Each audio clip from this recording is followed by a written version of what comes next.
Lore Bahaners dimanapun kalian berada, bagaimana kabarnya? Gimana? Lancar? Kembali lagi bersama saya John, still in the house. Kali ini saya akan merangkum sebuah film berjudul The Warrior's Way. Dirilis pada tahun 2010, film ini akan membangkitkan jiwa-jiwa aksi dalam diri kalian, sehingga ketika kalian melihat ada orang yang lewat di depan rumah, secara spontan kalian akan mengajak orang itu untuk berantem tanpa alasan yang jelas. Dan karena besok saya ada undangan buka puasa bareng bersama Bapak Erdogan di warung makan ikan bakar di daerah Turki, jadi langsung saja pasang handsfree, simetriskan preset bahan, longgarkan celana dalam, selamat menonton, dan mari kita katakan bersama-sama 1, 2, 3, check it.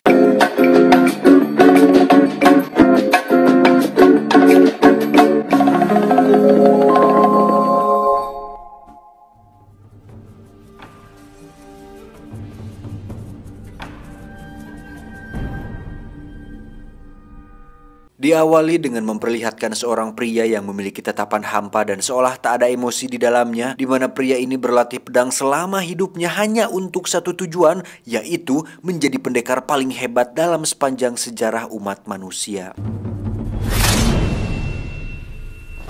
Dan ini adalah pendekar pedang yang memiliki gelar paling hebat di dunia saat ini, yang mana si pria akhirnya bisa membunuh pendekar tersebut dengan sangat amat mudah, hingga membuat si pria menjadi satu-satunya pendekar pedang paling hebat di dunia sekarang. His life's ambition, but his heart felt emptier than ever. Tapi layaknya Saitama yang menjadi pria paling kuat di dunia, si pria pun merasakan kehampaan dalam dirinya ketika tidak ada lagi musuh yang lebih kuat dan mampu menandinginya. Dan apa yang terjadi? Semua latihan dan tujuannya selama ini berubah seketika ketika melihat seorang bayi perempuan yang merupakan anak dari klan musuhnya, di mana sisi humanis dan hati nuraninya tiba-tiba muncul, yang membuat si pria menemukan tujuan baru untuk hidup, yaitu menjaga si bayi dan membuatnya tetap hidup.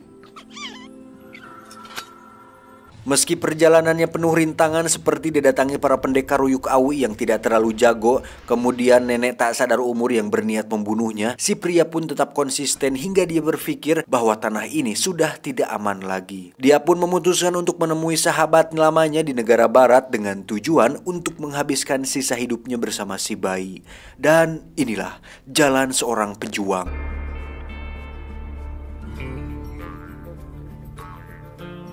Karena ingin hidup damai dan kehidupan baru, si pria pun merubah namanya menjadi John sesuai nama saya. Hingga akhirnya John sampai di sebuah kota bangkrut yang sepi dan kumuh, di mana itulah tempat teman lamanya tinggal yang ternyata dia sudah meninggal sejak lama. Sementara itu kita akan melihat sang guru besar yang merupakan pemimpin klannya si John, yang mana sang guru besar ini sedang memeriksa tempat terakhir si John singgah dan menemukan sebuah kertas yang menjadi petunjuk kemana si John pergi. She will always be the enemy.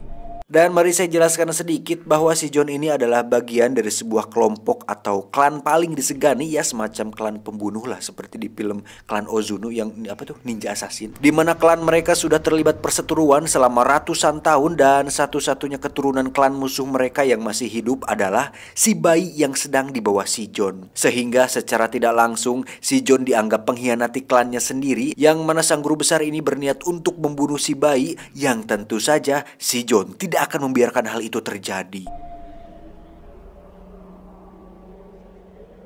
Kembali ke si John bersama si bayi yang hidup terlantar di negeri orang, hingga tak lama muncullah seorang wanita baik hati yang mau menawarinya pekerjaan untuk menjadi seorang tukang cuci baju. Wanita ini bernama Lin, seorang wanita yang hidup sebatang kara di kota bangkrut ini. Alright now, time to get to work.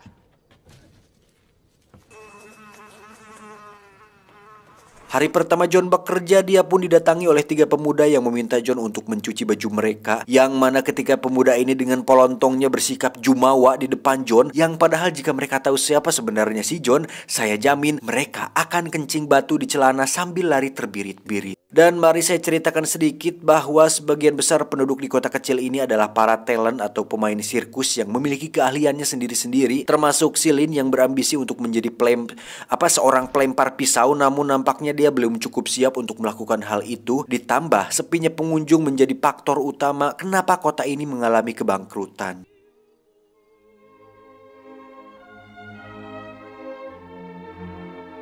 Hari-hari si John pun dilalui dengan belajar mencuci baju, lalu memoe atau menjemur pakaiannya, kemudian bermain bersama penduduk di sana, dilanjutkan dengan menanam bunga yang agak mustahil bisa tumbuh, hingga si John menemukan kedamaian yang selama ini tidak pernah dia rasakan. It's nice to have a few friends around when the sun goes down.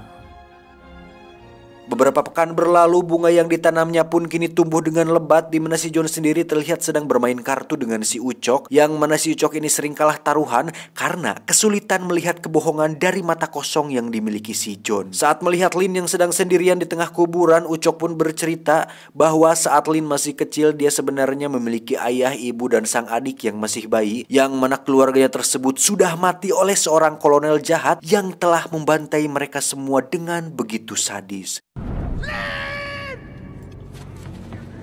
Si kolonel itu pun memang diceritakan sering mencari gadis-gadis muda yang memiliki gigi utuh dan bersih untuk dijadikan pelampiasan hasrat seksualnya. Namun saat Lin yang menjadi korbannya, Lin pun nekat menyiram si kolonel dengan minyak panas yang membuat dia murka dan membunuh semua keluarganya. Lin sendiri dikira tewas oleh si kolonel, namun ternyata pelurunya tidak mengenai bagian vital yang membuatnya bisa bertahan hidup sampai sekarang.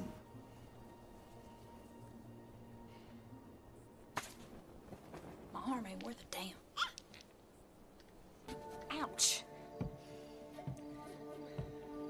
Simpati dengan masa lalunya, John pun melatih Lin cara melempar pisau yang benar, kemudian menunjukkan pedang legendaris yang sudah membunuh ratusan nyawa dan sekarang sudah dalam kondisi tersegel agar dirinya tidak kembali menjadi sosok yang dulu lagi. Tanpa dia sadari, sang guru besar pun sedang dalam perjalanan menggunakan kapal dan tak lama lagi akan menemui John untuk mengambil nyawa si bayi.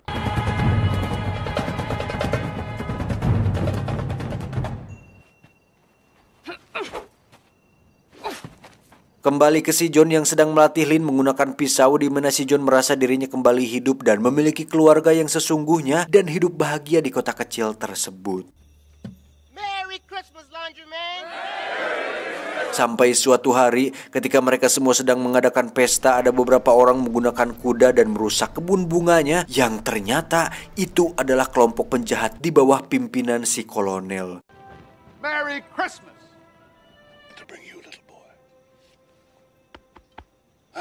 Setelah kejadian waktu itu, kini si kolonel menggunakan sebuah topeng untuk menutupi wajah buruknya akibat disiram minyak panas, yang mana tujuan si kolonel ke sana adalah untuk mencari wanita muda dan bersih yang akan dijadikan pelampiasan nafsu bejatnya.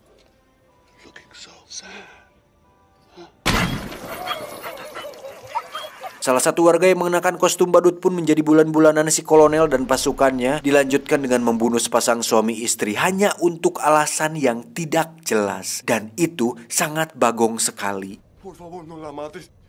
Por favor, déjala ir.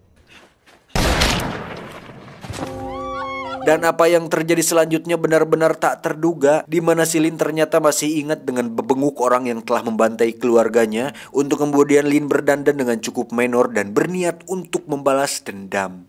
Tell them to get. This ain't the theater. Nothing is too wrong. She's not here. Mengetahui bahwa Lin nekat menemui si kolonel sendirian, John yang sedari tadi hanya diam dan menyaksikan perbuatan keji si kolonel pun akhirnya memutuskan untuk turun tangan, di mana si John membuka segel pada pedangnya yang langsung diketahui oleh si guru besar. Lin sendiri harus ketahuan setelah dirinya berniat untuk membunuh si kolonel, hingga saat dia akan digadabah rame-rame, muncullah si John yang langsung membantai semua anak buahnya.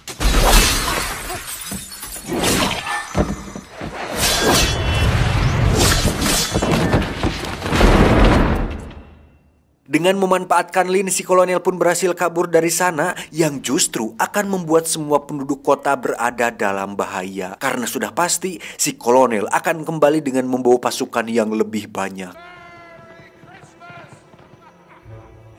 Tak tinggal diam, si John beserta semua penduduk pun bekerja sama untuk merancang sebuah strategi yang setidaknya bisa memperkecil serangan dari si kolonel tersebut.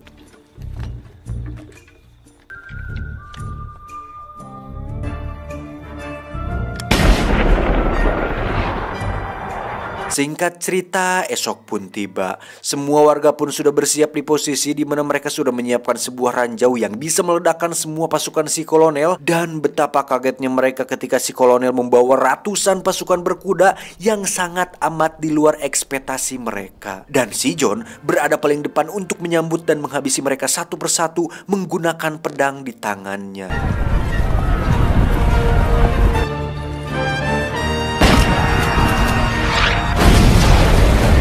Namun dengan banyaknya pasukan, si John pun kesulitan jika harus mengcover semuanya sekaligus, di mana sisa warga termasuk si Lin dan si bayi harus melarikan diri dari kejaran sisa pasukan si kolonel. Dan yang terjadi selanjutnya benar-benar membuat semua orang terkejut karena tiba-tiba ya, muncullah sang guru besar bersama puluhan pendekar pedang yang mana mereka tidak akan segan-segan membantai mereka semua hanya untuk mendapatkan si bayi. Terjadilah peperangan di antara dua kubu, yakni para pendekar pedang melawan pasukan si kolonel, di mana keahlian pedang milik klan si guru besar harus melawan senjata milik pasukan si kolonel. John sendiri terus melindungi Lin dan si bayi, di mana dia terlibat pertarungan dengan beberapa pendekar pedang yang tentu saja sangat mudah dikalahkan olehnya.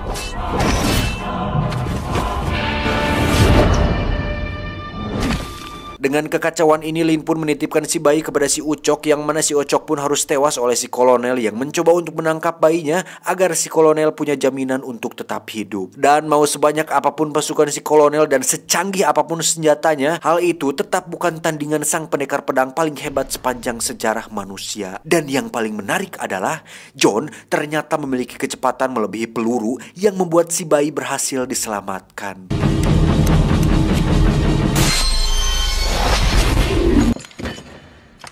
Tak ingin dibunuh begitu saja, John pun memberikan kesempatan kepada Lin untuk membalas dendam, di mana mereka berdua terlibat pertarungan yang tentu saja dimenangkan oleh si Lin. Setelah semua pasukan si kolonel dan para pendekar pedang sudah mati, kini saatnya John harus berhadapan langsung dengan sang guru besar alias orang yang telah melatihnya sejak kecil. Dan dengan berlokasi di outdoor, John pun beradu keahlian dengan gurunya sendiri, yang mana seperti kita tahu bahwa sejak awal saya sudah tegaskan si John ini adalah pendekar pedang paling hebat dalam sejarah umat manusia, yang pastinya sang guru akan tewas dengan begitu mudah. Dan itulah yang terjadi. Udah wek gitu doang.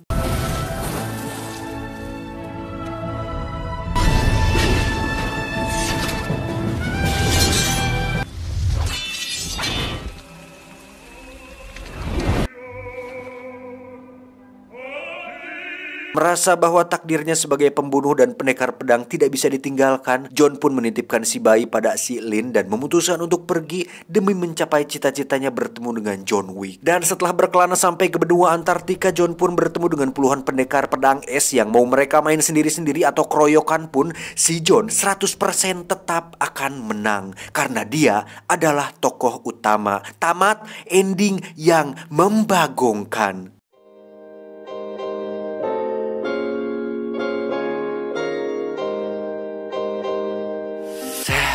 Saya sih udah pernah nonton film ini udah lama ya. Menit-menit awal ekspektasi saya cukup tinggi dan saya membayangkan akan ada banyak sekali adegan-adegan menarik atau musuh-musuh yang kuat yang mencoba menantang si John. Cuman pas udah ketemu si Lin dan warga kota, ceritanya kok jadi agak monoton dan di situ aja gitu. Gak ada pengembangan karakter dan set lokasi, malah lebih fokus ke cerita si Lin dan masa lalunya. Sayang sih kalau menurut saya, karakter udah dibentuk kuat dari awal dengan semua overpowernya, malah ketemu musuh-musuh yang bisa dikatakan kurang setara lah. Coba kalau John Wick muncul, mungkin akan terjadi suatu pertarungan yang epik antara dua sosok pembunuh yang jarang tersenyum ini. Kalau John Wick terlalu berat, ya minimal ketemu sama Donnie Yen lah pas jadi pendekar pedang di film Wuxia aka Swordsman. Malah ceritanya hampir sama, sama-sama kabur dari klan mereka sendiri terus diburu guru besar sama pasukannya. Hampir sama loh ceritanya. Cuman yang menurut saya keren adalah aktor yang meranin si John ini. Nama aslinya Jang Dong-gun, orang Korea Selatan asli. Aktingnya menurut saya cocok banget, kalem, diem, jarang tersenyum, mungkin cacingan. Pesan yang bisa kita ambil dari film ini adalah tong kosong nyaring bunyinya, yang banyak omong gak ada ilmunya. Saya John beserta jajaran direksi klan pendekar pedang cabang Gunung Sari mengucapkan terima kasih dan sampai jumpa di video selanjutnya. Adios, ingus karyawan bank.